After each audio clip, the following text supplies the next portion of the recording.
UP government से कहूंगा, central government से कहूंगा, ऐसा कोई रूल और रेगुलेशंस लाएं कि इसका एक टाइम पीरियड तय करें कि ये नेट इतनी देर ये सोशल प्लेटफॉर्म यूज कर सकते हो। सोच में मुझे आगे बढ़ता नहीं दिखता, क्योंकि आज भी दहेज के लिए लड़कियां मारी जा रही हैं। ये है हर जगह है, बहुत से स्टेट्स में कमी है, कहीं पर ज्यादा है। सरकार ने ही सख्त नियम बना रखे हैं, लोगों को सजाएं हो रही है, कन्विक्शन हो रहे हैं, चार्जशीटेड हो रहे हैं, तभी तो केस कम हुए हैं। आप इतना सारा काम करते हैं, बट मोस्ट इम्पोर्टेंटली आप अपना पैशन फॉलो करते हैं। जो लोग ये बहाने बनाते हैं ना कि मुझे टाइम नहीं मिलता, वो झूठ बोलते हैं। अभी एक नया जनता पार्टी बनी है, कॉकरोच जनता पार्टी। मैं एक बात आपसे बताऊं, ये रील जनरेशन है ना, कोई भी मुद्दा 5 दिन से ज्यादा नहीं चलता है। बताइए कहाँ की कॉकरोच जनता पार्टी? आने वाली पीढ़ी इस सोशल प्लेटफॉर्म को यूज करके बर्बाद होने जा रही है। एक एक बच्चा 5-5, 7-7 घंटे उसका स्क्रीन टाइम है, क्या उसका फ्यूचर होने जा रहा है? कोई 2 लड़के आपके साथ पिक्चर क्लिक करा के गए और कुछ दिन में वो न्यूज़पेपर में थे कि रेप केस में चले गए। ये जो बुराई करना है ना, ये जो विरोध करना है, बुराई करना है, इसको भी एक तरीके का आप ये आनंद मानिए। आप ये रस है, किसी किसी को बुराई करने बड़ा मजा आता है। अभिजीत सांगा इन 1 वर्ड, साफ नियत के साथ काम करता हूँ। Clean golden hearted person. Sir अभी ऐसा लगने लगा है कहीं ना कहीं कि जिस तरह से पहले चलता था ना राजा और प्रजा वाला सिस्टम, प्रजा राजा के पास जाती थी, पैर छूती थी। ये सब ऐसा कहना आसान है, राजा बन करके अगर कोई इस प्रजातंत्र में काम करेगा, निश्चित रूप से उसको रंग बनने में समय नहीं लगेगा। कोई ऐसा इशू जो अनरिजॉल्व्ड है? पूरी विधानसभा में अगर मैं आपको गिनाऊंगा, 50 ऐसी रोड्स में बनवा चुका हूँ जिसके बारे में लोग कल्पना भी नहीं करते थे कि रोड बनेगी। सर अभी तो पूरा कानपुर खुदा हुआ है। एक हमको टेक्नोलॉजी आप बताइए कि कोई रोड बिना खुदे बन जाए। सर खुद के छोड़े गए हैं। 27 जनवरी में आप उससे मिलके बताना रोड्स की क्या हाल है। अभी लगेंगे 2 साल। 2 साल क्यों? सॉरी अगले साल 6 महीने। 6 महीने जनवरी बन जाएगा 100%। सर आप इसमें स्टेटमेंट दे रहे हैं। कमिटमेंट है। Hello everyone, I'm Komal Agarwal back with another new podcast with Coffee with Shrinikas. आज हम जिस पर्सनालिटी का पॉडकास्ट करने जा रहे हैं, he is very handsome, very charming, very popular और आज की डेट में एक यूथ आइकन बन गए हैं। हमने इन्हें हमेशा एज अ पॉलिटिशियन देखा है, इन्होंने देश के लिए, हमारी सिटी के लिए बहुत सारा काम किया है, लेकिन आज हम उन्हीं से मिलेंगे with the same person, not as an MLA, not as a politician, but Abhijeet Singh Sanga as an individual. Hello sir. Sir आज की डेट में आप यूथ आइकन बन रहे हैं। एक बहुत बड़ी बात है कि जितना भी यूथ है, अगर हम कानपुर की बात करें, आपको सब फॉलो करते हैं, चाहे वो आपका ड्रेसिंग सेंस हो, आपका गाड़ियों का कलेक्शन हो, आपका वॉकिंग स्टाइल हो। You have become like an Amitabh Bachchan of Kanpur. और आप इतना सारा काम करते हैं, सारा दिन आपका एक पब्लिक फोरम है, आप खुद बैठते हैं, खुद रिजॉल्व करते हैं इश्यूज, इतनी सारी चीजें करते हैं, बट मोस्ट इम्पोर्टेंटली आप अपना पैशन फॉलो करते हैं इतना हेक्टिक होने के बाद भी। कैसे? जहां तक देखिए पैशन की बात है, पैशन तो मुझे लगता है जो मैं कर रहा हूँ यही मेरा पैशन है। जो कुछ भी मैं कर पा रहा हूँ, मैं पब्लिक के बीच में बैठता हूँ, इंटरेक्ट होता हूँ, पब्लिक से मिलता हूँ, गांव में जाता हूँ, ग्रामीण जीवन को देखता हूँ, वहाँ की समस्याएं सुनता हूँ, तो मुझे लगता है ये मेरा इंटरेस्ट है, मुझे अच्छा लगता है। मैं कोई फॉर्मेलिटी नहीं कर रहा हूँ, कोई मैं ड्यूटी नहीं कर रहा हूँ, मेरा मन कर, मैं 2 दिन अगर क्षेत्र में नहीं जाता हूँ मैं डिप्रेस हो जाता हूँ, अवसादग्रसित हो जाता हूँ। तो जो कुछ भी कर रहा हूँ मन से कर रहा हूँ, और मैं काम भी वही करूंगा जो मेरा मन करेगा। जिस दिन मेरा मन नहीं करेगा उस दिन मैं काम भी नहीं करूंगा। सर पैशन से मेरा मतलब था आप क्रिकेट खेलते हैं, आप फिटनेस में हैं, गाड़ियों का शौक रखते हैं, ये सब करने का टाइम कब मिलता है आपको? मिल जाता है। देखिए जो लोग ये बहाने बनाते हैं ना कि मुझे टाइम नहीं मिलता, वो झूठ बोलते हैं।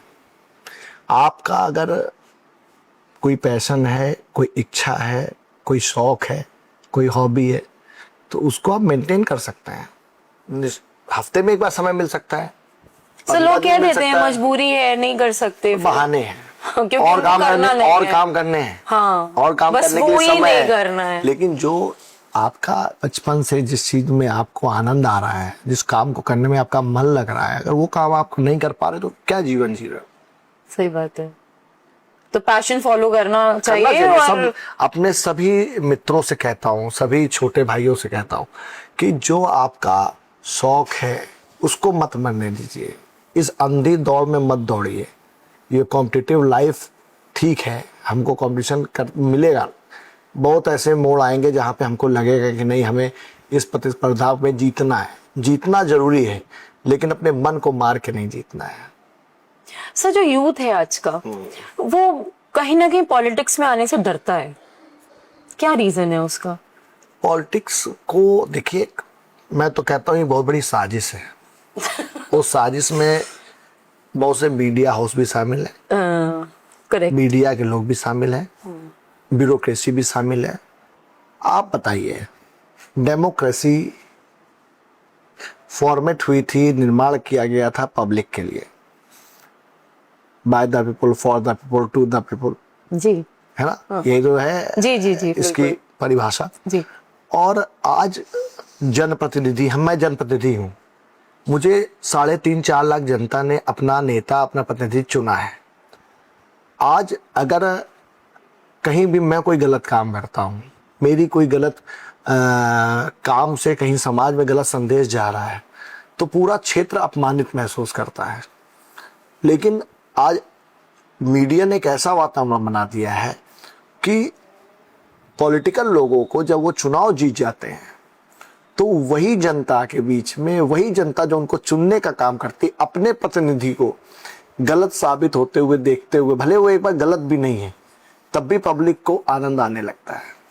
बेसिकली जो मैसेज जाता है यूथ तक, वो गलत जाता वो है। गलत जाता है। पॉलिटिकल भी लोग भी इंसान है, इसी समाज से निकले हुए बिल्कुल, लोग हैं। बिल्कुल। मेरे पास अनेकों ऐसे उदाहरण हैं। देखिए, हमको तो हर 5 साल में एग्जाम देना है। जी, जो एक बार IAS, IPS, PCS, यहाँ तक कि लेखपाल, सेक्रेटरी भी बन गया, छोटा सा कर्मचारी भी बन गया, उसको तो 60 साल तक को जॉब मिल गई ना। बिल्कुल बिल्कुल। उसको तो दोबारा कोई अपनी उसको जवाबदेही उसकी नहीं है ना। बहुत ज्यादा होगा तो उसकी पोस्टिंग उसको नहीं मिलेगी, लेकिन वो जॉब तो उसको मिल गई, जॉब हो गई। हाँ। लेकिन हम लोगों को हर 5 साल में हमारा क्या चरित्र है, हमारा क्या कैरेक्टर है, हमारी क्या कार्यशैली है, उस पे जनता हर 5 साल में हमको चुनने का काम करती है। हर 5 साल में मेरा एग्जाम लेती है। हर 5 साल आपको अपने आप को हमको हर प्रूफ 5 करना साल बाद प्रूव करना है, हर 5 Right. साल में एग्जाम देना है। पता नहीं हमारी क्या परिस्थिति है, क्या नहीं है, लेकिन हर 5 साल हमको एक मन के भीतर है कि मुझे जनता के बीच में जाना है। जी, तो हम 2-2 बजे तक जनता को सुनने का काम करेंगे। हमारे मन में एक डर है। ये मैं तो कहता हूँ, ये व्यवस्था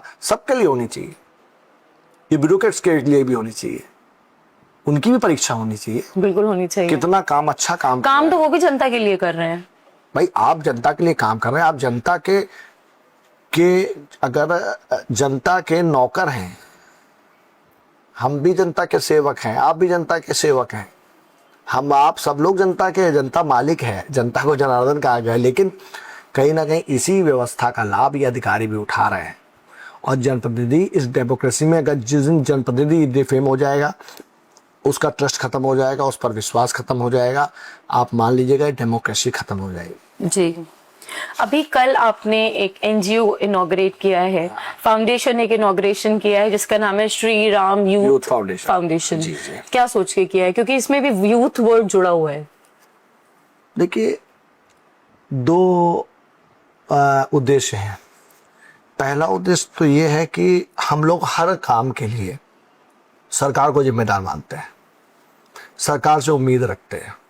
बहुत से ऐसे काम हैं जो हम लोग जानते हैं कि सरकार तक से करा पाना इमरजेंसी में संभव नहीं है।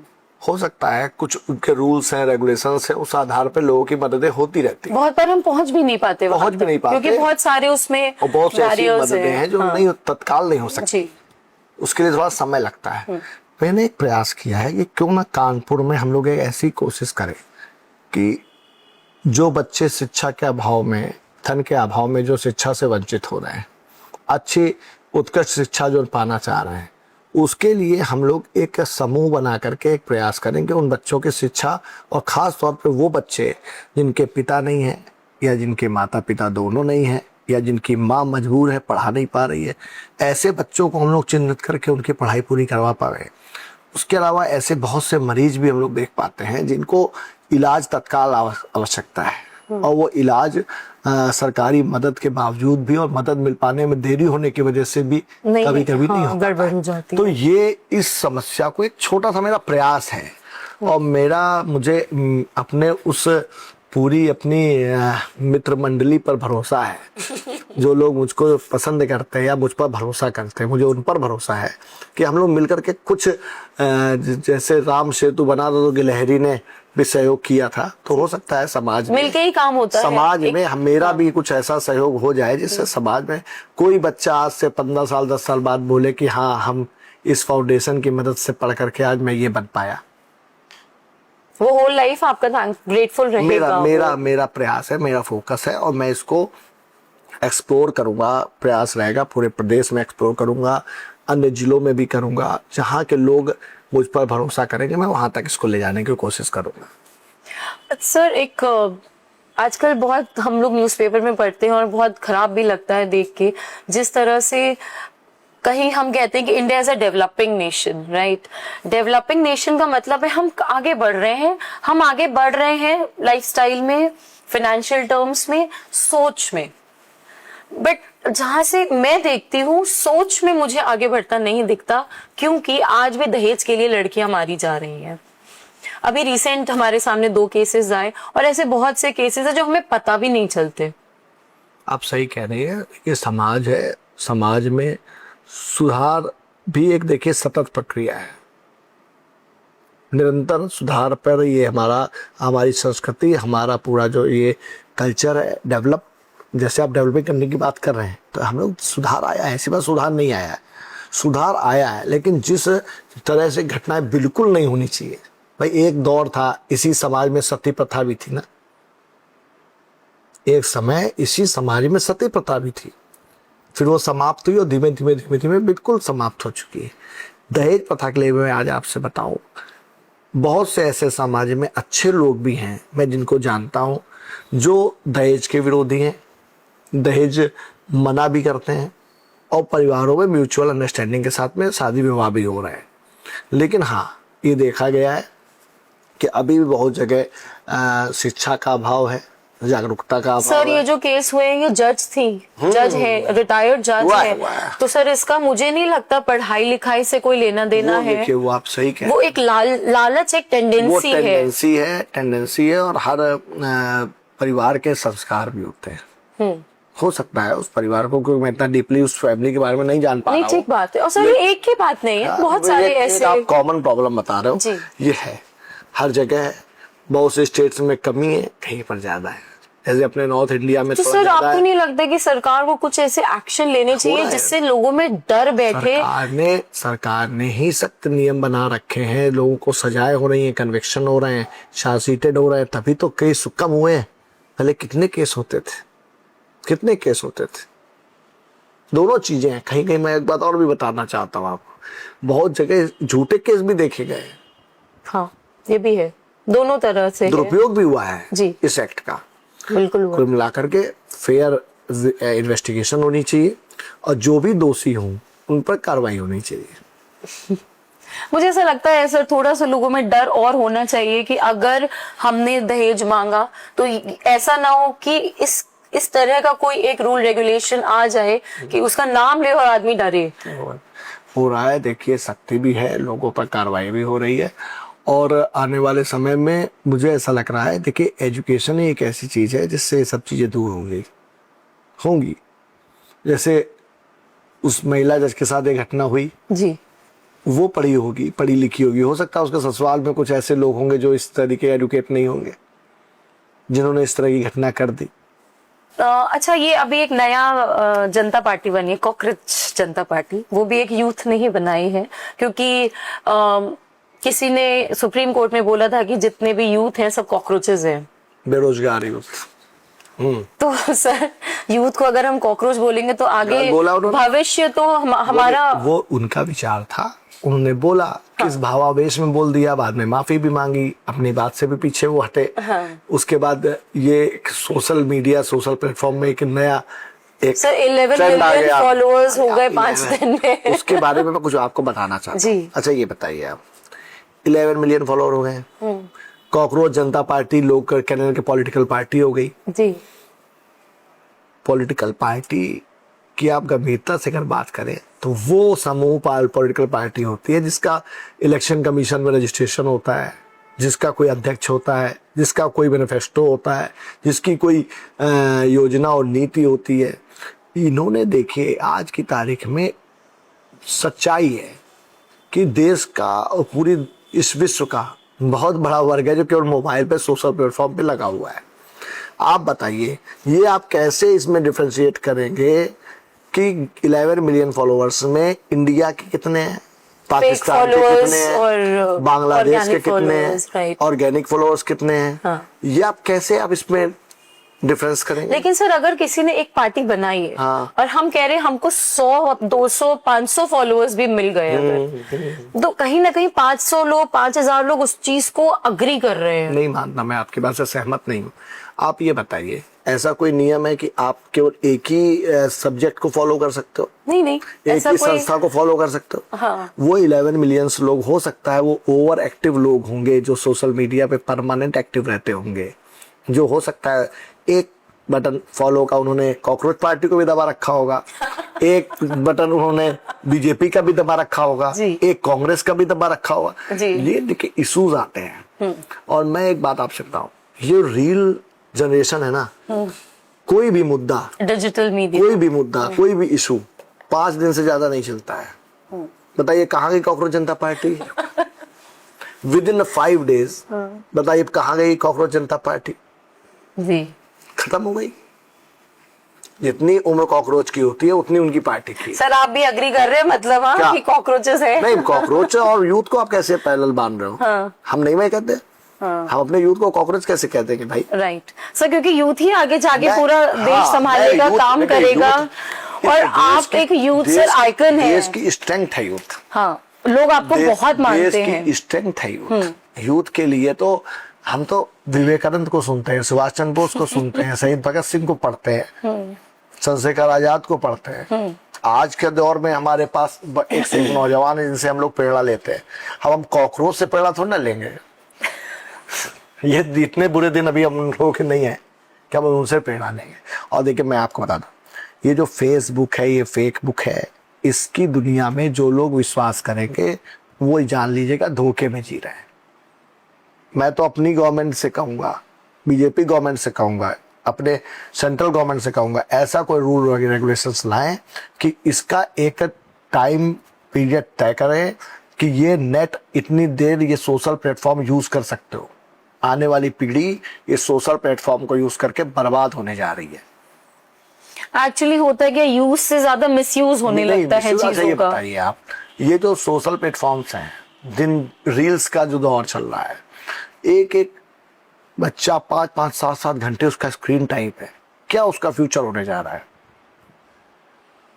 मैं तो अपनी गवर्नमेंट से कहूंगा, आपके इस पॉडकास्ट के माध्यम से कहूंगा कि इस पे जरूर कोई rules regulation also sir medically भी बच्चे का ब्रेन डेवलपमेंट बहुत इफेक्टेड हो रहा है इस चीज से। लाना पड़ेगा, बहुत सख्त रूल रेगुलेशन लाना पड़ेगा। इसको या तो बैन करना पड़ेगा, बैन नहीं कर सकते हो तो इसका कुछ टाइम पीरियड इसके लिए। सर उसके लिए आपको सबसे पहले स्कूल्स में बैन करना पड़ेगा। ये तो गवर्नमेंट को करना ही चाहिए, क्योंकि स्कूल्स जितना ज्यादा। बीजेपी एमएलए मैं रिक्वेस्ट कर रहा हूँ अपने सेंट्रल गवर्नमेंट से, स्टेट गवर्नमेंट से कि बहुत जल्द इस पे कोई रूल लाए जिससे आने वाली पीढ़ी जो आज की तारीख में फिजिकली वीक हो रही है, अपनी सोच उसकी थिंकिंग लेवल के वीक हो रही है, इन सब में सुधार आए।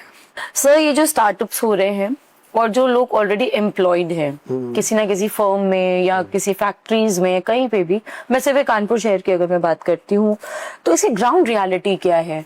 क्योंकि स्टार्टअप्स कहीं ना कहीं एक, अगर मैं एज एन इंडिविजुअल, मैंने भी एक स्टार्ट किया, अपना चैनल स्टार्ट किया, और जो ऑलरेडी एम्प्लॉयड हैं, मुझे उनमें और अपने में ज्यादा डिफरेंस दिखता नहीं है। मैं अपने लिए काम करती हूँ तो मैं कहीं ना कहीं सेटिस्फाइड हूँ कि हाँ चलो मेरी रोटी पानी चल रही है। बट जो कहीं ना कहीं हायर्ड हैं, उनके भी सैलरी में बहुत कट ऑफ हुआ है। चीजें जो आदमी घर, अभी पेट्रोल आप देखिए 101 रुपए, जो आदमी रोज सुबह गाड़ी में 100 रुपए का पेट्रोल भरा के चल रहा था और पूरे दिन चल रहा था, वो बहुत इफेक्टेड हुआ है। मिडिल क्लास आदमी सबसे ज्यादा इफेक्टेड होता है। आपने वो प्रश्न पूछा है कि जिसका जवाब भी आपको पता है। नहीं सर, मैंने आज जो ग्लोबल प्रॉब्लम है, एक देखिए कहीं ना कहीं कहना बहुत आसान है, कि इसको तहस नहस कर दो, इसको बिल्कुल। खत्म कर दो। बिल्कुल। आज अमेरिका ईरान का जो वो युद्ध हुआ है, आज उससे कितना गल्फ कंट्रीज प्रभावित हो चुकी है। उसकी मार हमारे इंडिया तक आ चुकी है। पेट्रोलियम पे मार पड़ रही है, पेट्रोलियम पे मार पड़ेगी तो निश्चित रूप से महंगाई बढ़ने जा रही है, आमदनी कम होने जा रही है, इंडस्ट्रीज में उत्पादन घट रहा है, निर्यात घट रहा है। तो इस सब का असर आने वाले समय में हम सब पर पड़ रहा है और ये युद्ध बहुत जल्द समाप्त होना चाहिए। अगर ये युद्ध जल्द समाप्त नहीं होगा तो ये चीजें कंट्रोल कर पाना, कोई भी गवर्नमेंट हो, कोई भी सबको इकोनॉमी दिक्कत आती है। अफेक्टेड होती है। बिल्कुल। कोई भी इकोनॉमी हो, उस पे इफेक्ट पड़ना है। उसको एक दो हम लोगों ने डिजास्टर जो झेले हैं, एक कोरोना, एक पेंडेमिक के रूप में हम लोगों ने देखा, और दूसरा ये भी देखने जा रहे हैं। अगर बहुत जल्दी कंट्रोल नहीं होगा तो दिक्कतें आएंगी। सर, इमेज पॉलिटिक्स पे आप कितना बिलीव करते हैं? इसकी ग्राउंड रियलिटी क्या है? इमेज पॉलिटिक्स निश्चित रूप से इसका बहुत बड़ा असर पड़ता है। जब आप समाज में बहुत बड़ा वर्ग एक ऐसा होता है जो आपके कांटेक्ट में डायरेक्ट नहीं आ पाता है, वो दूसरों के माध्यम से, माउथ कैंपेनिंग के माध्यम से, आज के दौर में सोशल मीडिया के माध्यम से, अन्य माध्यमों से वो आपका चरित्र चित्रण करता है, वो पिक्चराइज कर लेता है कि ये ऐसे हैं। जी। निश्चित रूप से वही इमेज है जो आपसे मिल पाता है, वो जान पाता है कि आप क्या हो। फर्क पड़ता है। सर, मीडिया बायस्ड है, ये स्टेटमेंट हमेशा से पॉपुलर रहा है। आप ही कह रही हमेशा से रहा है। हाँ जी सर, मतलब हमने तो हमेशा देखा है मीडिया बायस्ड रहा है। हम न्यूज़पेपर घर पे इसलिए मंगाते हैं कि हमको सबकी पता चले, लेकिन पता हमें एक ही चलती है। इसके बारे में क्या कहेंगे? देखिए, जो गवर्नमेंट रहती है निश्चित रूप पर उस पे आरोप लगता है, मीडिया उसके साथ बैठे, तो वो आरोप लगाने वालों का काम है आरोप लगाना। सर, मीडिया पे प्रेशर नहीं होता? देखिए, मीडिया, मैं बताऊं आपको, ये सब वो ऑर्गेनाइजेशन है जो समाज के अनुरूप चलते हैं। समाज जो सुनना चाहेगा, जो देखना चाहेगा, ये आपका मीडिया, इलेक्ट्रॉनिक मीडिया वही आपको दिखाएगा। जो सुनना चाहेगा वही सुनाएगा, जो पढ़ना चाहेगा वही लिखेगा। बेच रहा है बस अपने आप को। मैं जहाँ तक क्या कहूँ, इतना कहूँगा कि कहीं ना कहीं अपनी शुचिता पर और अपने जो एक कह सकता हूँ कि एक उसूल जिसको कहा जाता है, कहीं ना कहीं उस आधार पर आप जब पाएंगे तो बहुत कॉम्प्रोमाइज्ड होते हैं। सर, एक बहुत कॉमन टर्म है नेपोटिज्म। बॉलीवुड में हमने देखा बहुत काम करता है, हमारे बिजनेस परिवारों में भी बहुत काम करता है, पॉलिटिक्स में कितना काम करता है? नेपोटिज्म का देखिए, जहाँ तक एक फेवर तो मिलता ही है। अगर घर में कोई पॉलिटिकल फैमिली है, एमपी एमएलए मिनिस्टर कोई घर में है, तो जो आने वाले बच्चे या आने वाली पीढ़ी होती है उसको उसका लाभ मिलता है। लेकिन उसका एक और भी दूसरा एंगल है। दूसरा एंगल ये है कि जनता उस आधार पे आने वाली पीढ़ी के व्यक्तित्व को भी तलाशने का काम करती है, और जरूरी नहीं होता कि जो काम अमिताभ बच्चन कर ले वो काम अभिषेक बच्चन भी कर ले। प्रेशर और ज्यादा होता प्रेशर होगा काम का, प्रेशर बढ़ जाता है, क्योंकि आप परफॉर्म नहीं कर पाए तो जनता आपको सिलेक्ट नहीं नहीं करेगी। कर पाएगी। तो उसका एक दोनों चीजें। देखिए, पॉलिटिक्स में ओवरऑल मैं तो कहूंगा सबसे बट आपको फ्रॉम ग्राउंड वो नहीं बनाना पड़ता, एक बैकग्राउंड फेवर अगर कहीं पर हो पाता है तो पॉलिटिक्स ही है। क्योंकि पॉलिटिकल फील्ड में ओवरऑल आपको एट लास्ट जाना तो पड़ेगा पब्लिक के बीच में ही ना। राइट। भाई कोई बिजनेस तो है नहीं कि तुमने जा करके अपने पावर ट्रांसफर कर दी। कोई आपकी और कोई प्रॉपर्टी तो है नहीं जो आपने ट्रांसफर कर दी। ये तो ऐसा एसेट है कि जनता ही तय करेगी कि कौन उसको लीड करेगा। बहुत से ऐसे लीडर्स हैं जो अपने बच्चों को सरवाइव नहीं करवा पाए पॉलिटिक्स में। राइट। सर, ये बताइए, जैसे आप इतने टाइम से हैं, आपका भी बैकग्राउंड पॉलिटिकल बैकग्राउंड रहा है, तो एक कोई ऐसा क्रिटिसिज्म आपको, आपकी पार्टी को या आपके किसी परिवार के सदस्य को मिला हो जो अभी तक आपको लगता है कि वो क्रिटिसिज्म नहीं होना चाहिए था? देखिए, मैं बताऊं आपको, जहाँ तक क्रिटिसिज्म की बात करेंगे तो अगर आप राजनीतिक क्षेत्र में हैं तो क्रिटिसिज्म के लिए तैयार रहना पड़ेगा, मतलब आलोचना के लिए। जी। मेरा जो नहीं सुनने सर, कोई वाले- कोई एक ऐसा इंसिडेंट हो जाता है कि बिल्कुल हिला देता है। होता है, बहुत होते हैं मेरे साथ तो, हर महीने होते हैं, हर 1-2 महीने में होते हैं। लेकिन मुझे पता है कि मेरी सोच, मेरी नीयत, मेरी नियत सब अच्छी है। मेरा कॉन्फिडेंस है, सेल्फ कॉन्फिडेंस है कि मैं सही हूँ। जब मैं सही हूँ तो मुझे निश्चित रूप से जो मुझको मानने वाले लोग हैं वो मानेंगे। मुझको सही मानते हैं। और देखिए, ये तो उतार चढ़ाव है, ओपिनियन सबके हो सकते हैं, अलग अलग। अलग अलग हो सकते हैं। और राजनीति में उतरे हुए हैं तो निश्चित रूप से आलोचना अगर नहीं सुनेंगे तो अपने अंदर सुधार कैसे लाएंगे? सब पॉलिटिशियन नहीं होते तो क्या होते? मुझे तो लगता है कुछ भी ना हो पाता है, मेरे पास तो कुछ हुनर ही नहीं है। सब कुछ तो होता होगा ना कि मुझे ये बनना, एक बचपन एक मुझे होता है। बचपन से डिफेंस में जाने का शौक था, डिफेंस सेक्टर में जाने का शौक सर, था। आपकी मैंने पर्सनालिटी NDA को सूट भी करता है। NDA का एग्जाम भी मैंने दिया था। मैं ये पायलट बनने का शौक था, लेकिन कुछ परिस्थितियां ऐसी थी कि मुझे पॉलिटिक्स में आना पड़ गया। आप पायलट होते? अब भगवान जाने क्या होता है, लेकिन आज डिफेंस सेक्टर में जरूर होते हैं। NDA में जाने की मेरी प्रबल इच्छा थी। सर, अभी एक कंट्रोवर्सी थोड़ी सी छोटी सी आई थी, बहुत ज्यादा नहीं, कि कोई 2 लड़के आपके साथ पिक्चर क्लिक करा के गए। हाँ। और कुछ दिन में वो न्यूज़पेपर में थे कि वो रेप केस में चले गए। हुआ था, एक घटना हुई थी। ऐसे एक घटना नहीं है सर, मेरे पास एक और भी घटना है। मेरी लाइफ बताऊंगी। में मेरी लाइफ में बहुत बार ऐसी घटनाएं हो चुकी हैं और आगे भी हो सकती है। देखिए, अब हम लोग सामाजिक जीवन जी रहे हैं। अभी हम रोड पे निकलते हैं, कोई हमको मिल सकता है, कोई हाथ मिला सकता है, कोई पैर छू सकता है, कोई बगल में खड़ा हो सकता है।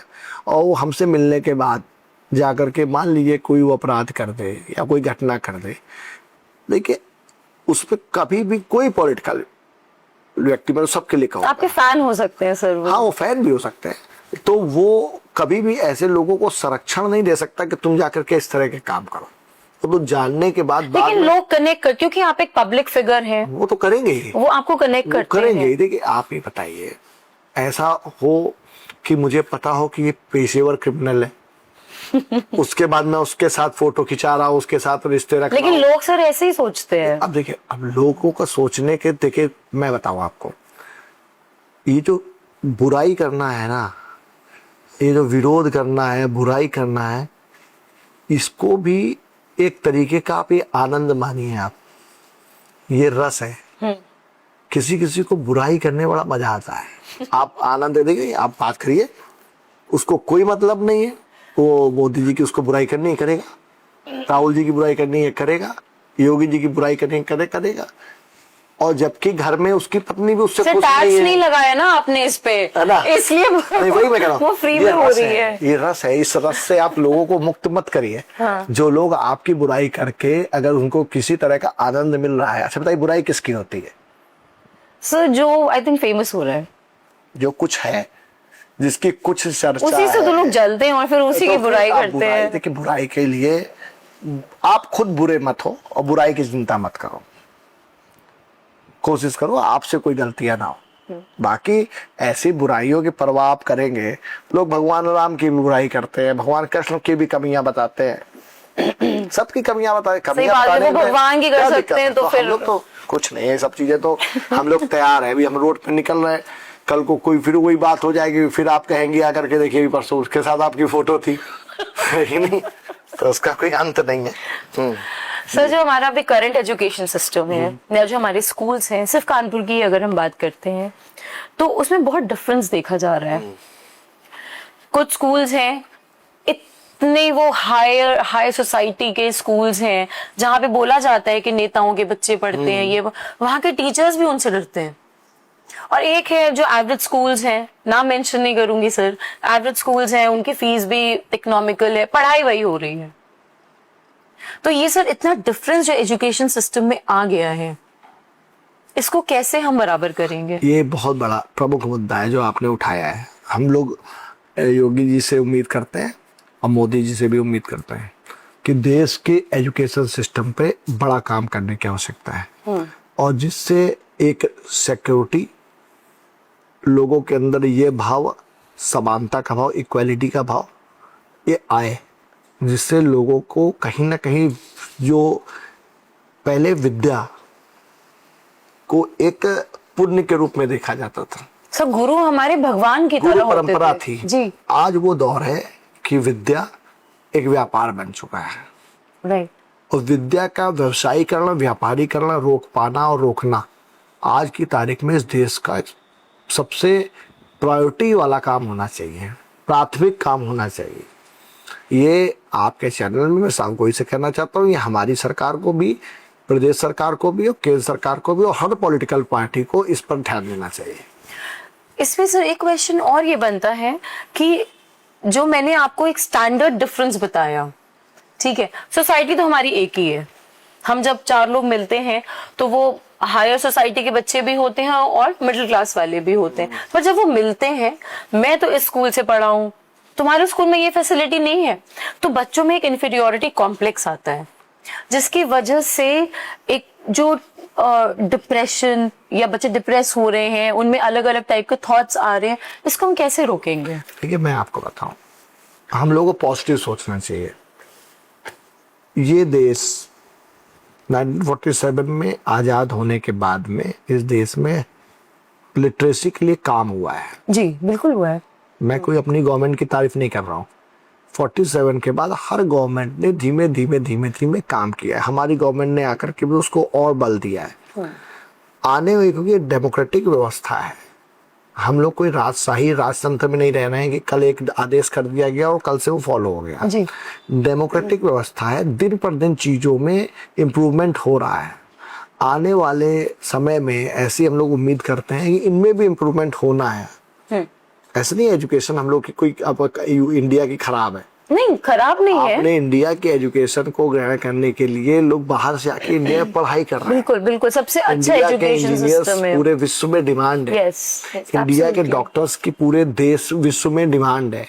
आज बाहर के लोग आकर के इंडिया में आके अपना इलाज कराने आते हैं। सबसे सस्ता इलाज आपके इंडिया में, सस्ता और सबसे अच्छा इलाज आपके इंडिया में।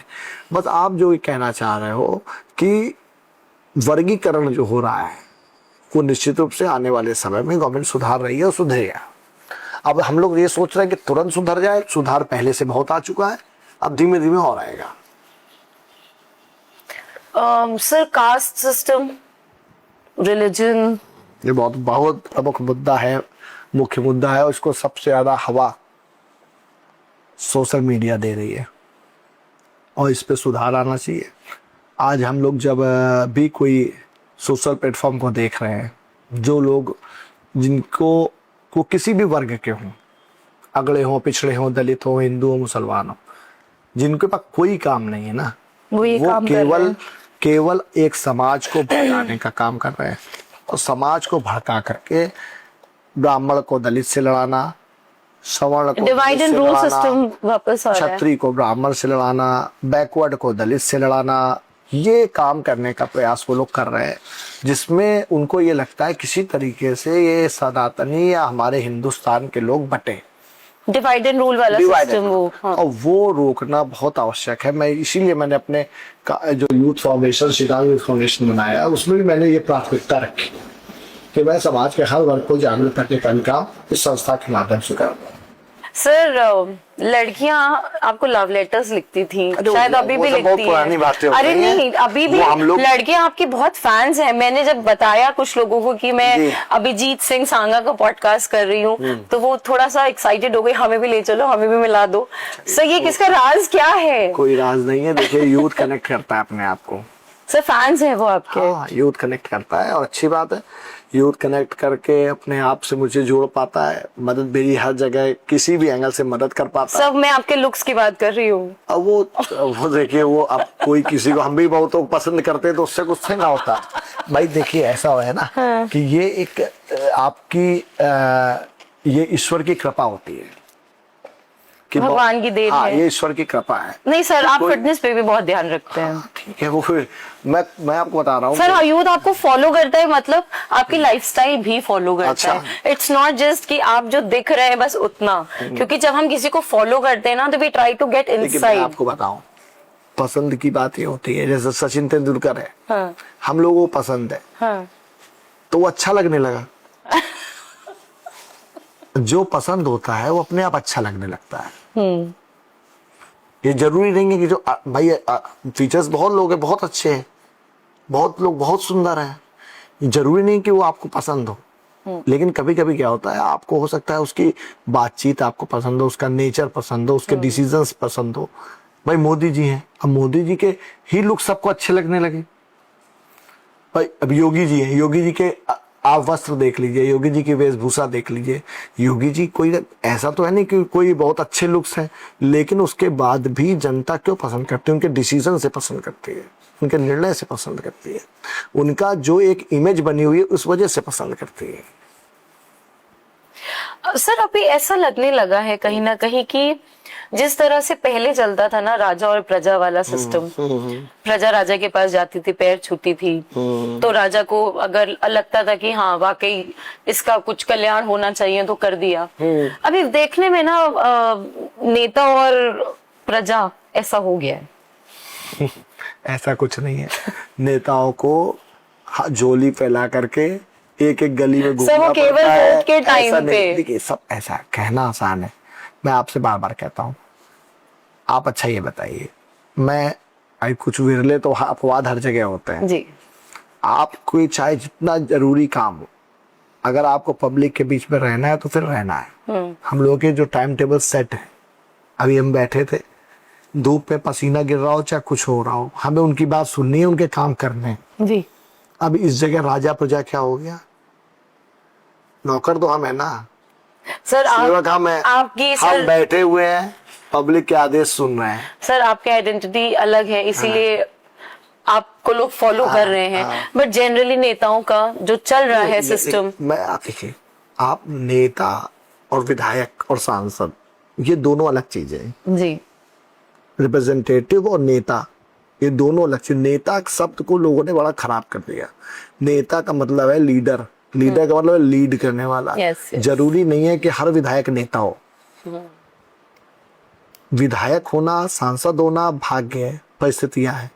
आप पार्टी से जीत गए, कोई अच्छे वातावरण में, अच्छे समीकरण में आप चुनाव जीत गए। नेतृत्व करने का मतलब है आपने उस समूह का, उस गरीब वर्ग का, उस जरूरतमंद की अगर आप मदद कर पा रहे हैं, उसके किसी काम को लेके आप लीड कर पा रहे हैं, तो आप लीडर हैं। राइट। भाई महात्मा गांधी क्या थे? लीडर थे। तो लीडर बहुत बड़ा शब्द है, और इस शब्द को सर लीडर है बन पाना, उसके पीछे उसकी टीम चलती है, उसको लोग फॉलो करते यही हैं। follow।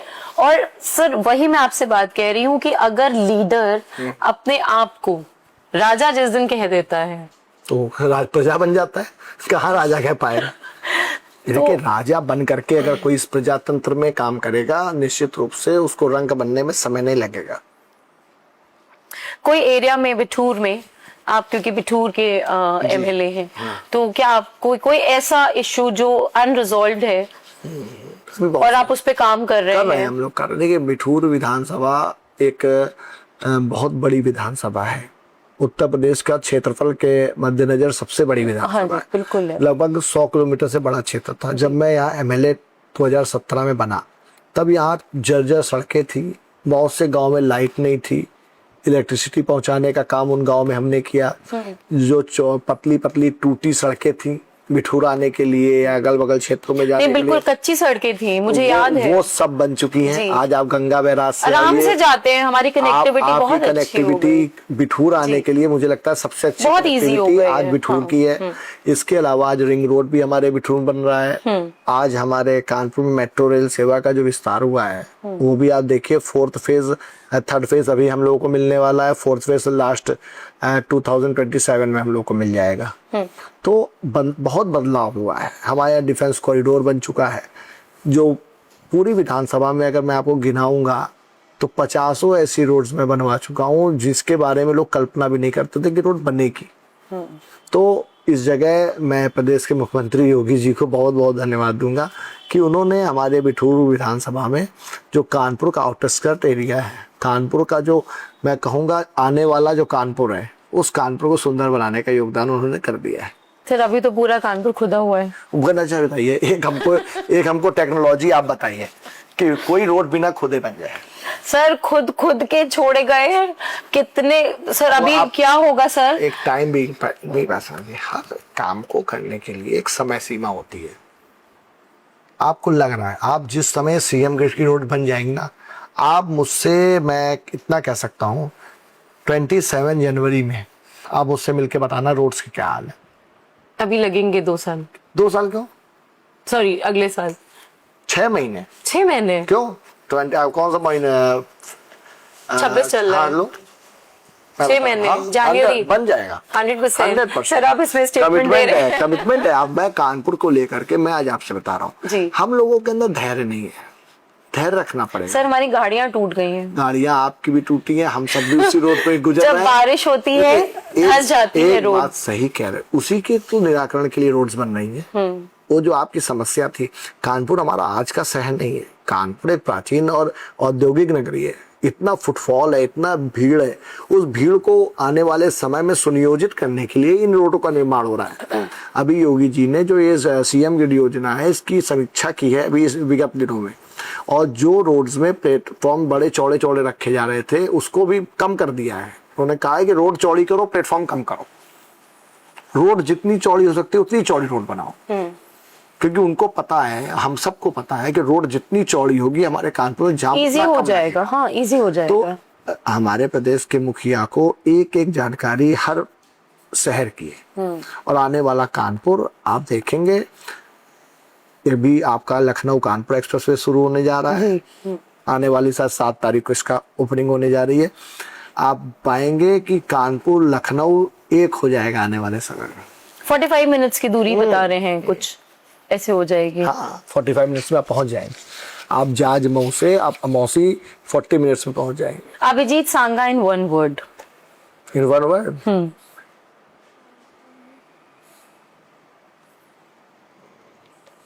अपनी तारीफ में अपने मुंह से कैसे? नहीं सर आप करिए अपनी तारीफ, हम तो यहाँ सुनने को बैठे हैं। अपने मुंह से अपनी तारीफ नहीं की जाती सर, अपनी तारीफ करने से है पॉजिटिव एनर्जी आती है। मेरा ये मानना है कि 1 वर्ड के लिए तो मैं 2 वर्ड्स 3 वर्ड्स साफ नियत के साथ काम करता हूँ। Clean golden hearted person. हाँ, जो हूँ सामने हूँ। सर एक छोटा सा रैपिड फायर खेलेंगे गेम। अच्छा चलिए। बाइक्स और कार्स? कार्स। इंडिया, वेकेशंस और अब्रॉड? इंडिया।